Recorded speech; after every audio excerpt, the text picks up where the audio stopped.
Hey, leaders or future leaders, whatever you may be, thanks for going on this journey with us.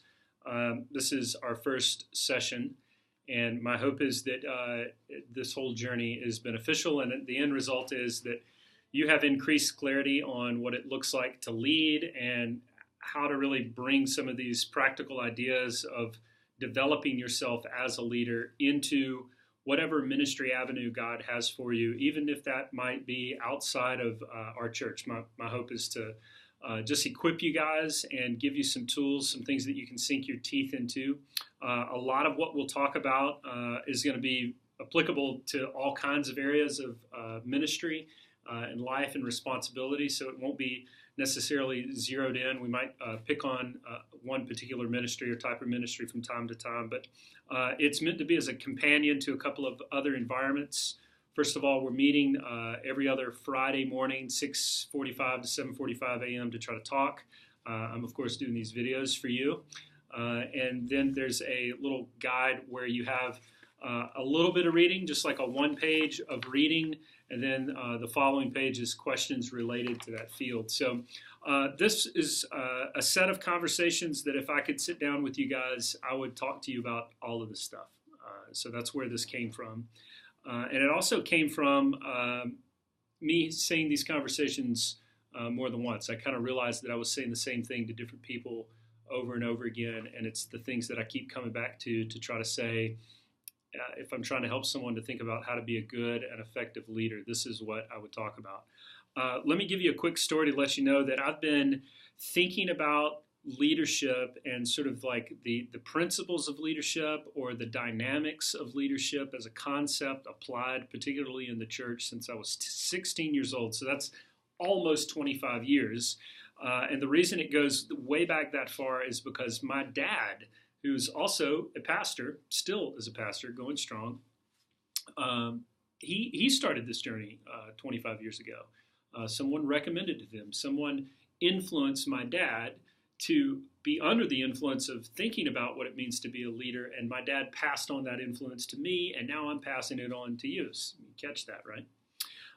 And so the question that I want to ask or have us think about today is this idea of like the difference between just leadership in general and maybe what Christian leadership would be. That's the first conversation. Is there something unique about Christianity that would affect our view of leadership? And I want to go back to sort of like some of the materials and things that I went through with my dad. So one of the first books on the subject that I had ever read when it comes to leadership and thinking about how to be influential to others is an old book by D.L. Moody. No, I'm sorry, not D.L. Moody. Dale Carnegie, called How to Win Friends and Influence People. And if you've never read that book, it is a fantastic book, kind of a timeless classic on sort of the experience of building relationships and building authentic friendships and sort of learning sort of the part that you can play to make the pathway for that relationship to be enhanced.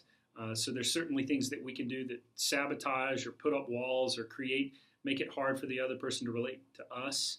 And Dale Carnegie just gives great advice in that book, How to Win Friends and Influence People.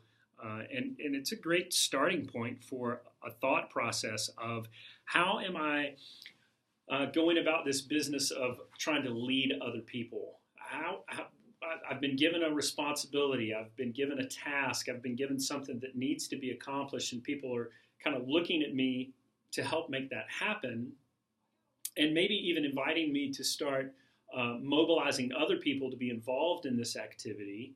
So how do I do it? So a book, just think of the concept, how to win friends. In other words, let's like get them on your side and influence people, get them to do what they need to do. That book was it was an eye-opening experience to kind of think through those things, because as a young man, I'd never thought through it. And I'm hearing my dad, who at the time, he was in his mid to late 40s, and he's also saying he never had thought through those things. So it's very possible that you would need some encouragement from books that aren't necessarily purely Christian. They're just bringing up practical advice and thoughts on how to engage with other people, how to do that strategically, how to do that with end game in mind, and how to do that well. So that was sort of my first book on leadership, How to Win Friends and Influence People. And soon after that, I got turned on to a guy named John Maxwell, who was just like he was like a guru for that era of trying to figure out what is leadership and how do we do it. And he wrote a ton of books, Developing the Leader Within You, The 21 Irrefutable Laws of Leadership, books on teamwork, books on influence. And if you did John Maxwell books, you would see a ton of this. You'd see an organization maybe called Enjoy. They're probably still kicking and making things available online as long as you sign up and subscribe and pay the monthly fee or annual fee. The guy was speaking at conferences like crazy, and he really did have a lot of good things to say. And he was a former pastor who really just latched onto this idea of leadership. And so all of a sudden now my exposure to leadership was sort of this hybrid, kind of like they had the Christian backdrop, but there were all these principles and all these ideas about being effective and efficient and how to engage with others well and make sure that they're on board and getting the mission accomplished. All of that was helpful. There were other people similar. They sort of have the angle of Christian influence. Zig Ziglar, he's an older guy, and he has a lot of books out there that would give you some things to think about. But here's something that I want to say. Like there's a whole world of leadership development that's out there. And it's absolutely something that you can take advantage of. But there is something significantly different about Christian leadership. I would say two things, and one of the things that I bring up in the reading that I hope you read and you work on these questions on your own, is that if God invites us into a mission, Jesus asserts his authority as if that's needed in Matthew 28:19 through 20. All authority belongs to him. So at the end of the day, Jesus is really the one we're following. He's the true leader. And all the rest of us are following him, trying to figure that out. But there's something unique about being a part of the gift of being in God's family and being a part of God's mission. I mean, that's the idea. It's not just a stagnant sit and do nothing invitation, although there might be seasons where that's all we have the strength to do is to just sit and be loved by God. But inevitably, that love that God produces within us through his grace and mercy, through the gospel, should put you in a position where you have stability and you have some strength to draw from. It's not strength the way the world may define strength, but strength the way that the Bible, the way that Jesus would define strength. And that strength it fits into a strategy and a purpose whereby God wants you to be able to participate in his mission. And that's defined in Matthew 28:19 through 20, to go and make disciples. There's a directive there. Go, all right? I mean, we're to go somewhere. So we're not just to sit and put our hands in our pockets and do nothing. There is a sense in which God is inviting us into action to go somewhere. Make is a great word. It implies a process, like making a cake. You know, if you're gonna make something, we don't have this power to just be like, walk out and be like, you are a follower of Jesus and now you are forgiven, and like all of a sudden people are just gonna magically follow you. Like there's a process involved to do the other things that Jesus says in that passage, like teaching them all that I've commanded you, or baptizing them in my name. You don't just walk up like on Nacho Libre and go, you have not been baptized, and then, pa-cha! We don't do that, all right? So there's a process that we're invited to participate in. Go make disciples, right? And if there's a process that we're invited into, then to me that implies that leadership is somewhat of a unique thing for the Christian life. That we're actually invited to become leaders. And what I really mean by that, if I'm just taking the raw idea of leadership and breaking it down into its most simple form, I'm talking about we're invited to be influential.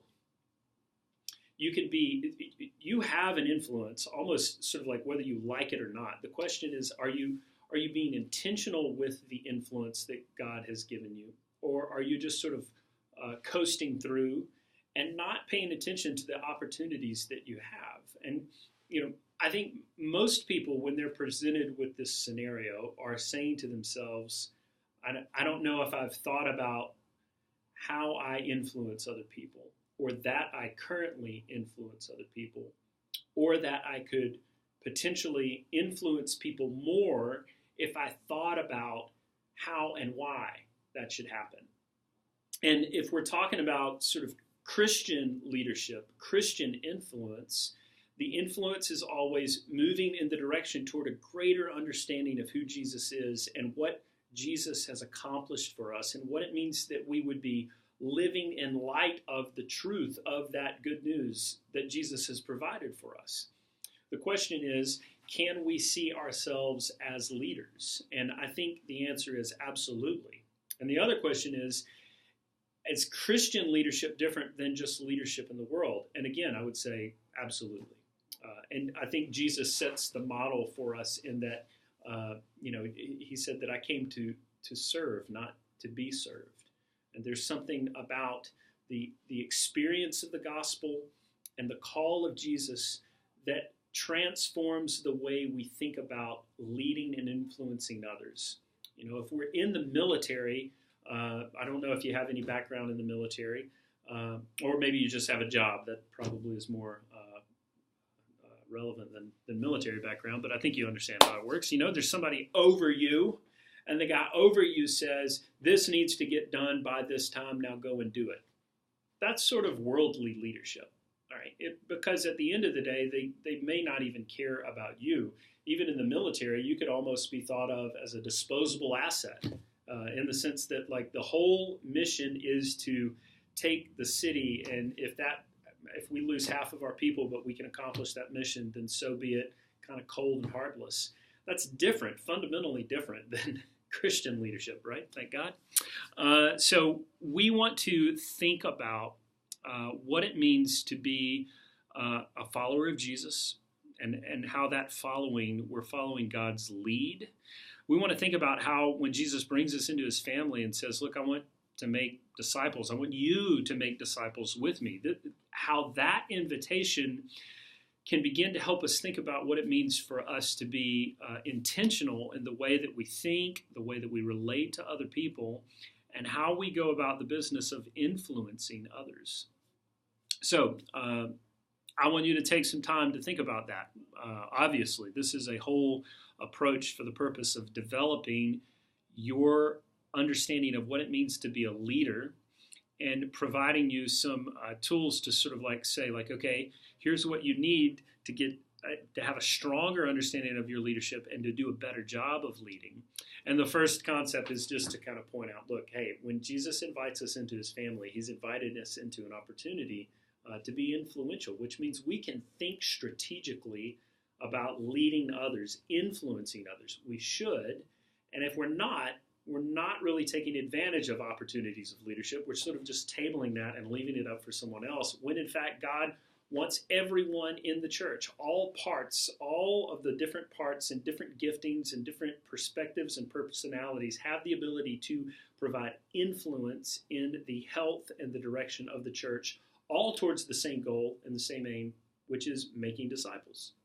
All right, so take some time, read through this first conversation that's just titled Christian Leadership. It's right there on the front page when you open the book. And think through those questions and be as specific for you as you can be. And if you've never read that book, How to Win Friends and Influence People, I would recommend going on Amazon and grabbing that on a paperback. I'm sure it's like $5 used or something, but grab it because it's such a good book. All right, thank you guys. We'll see you not this Friday, but soon. Well, at our next session. I'll send it and include it in the date in the email. Thanks. Bye.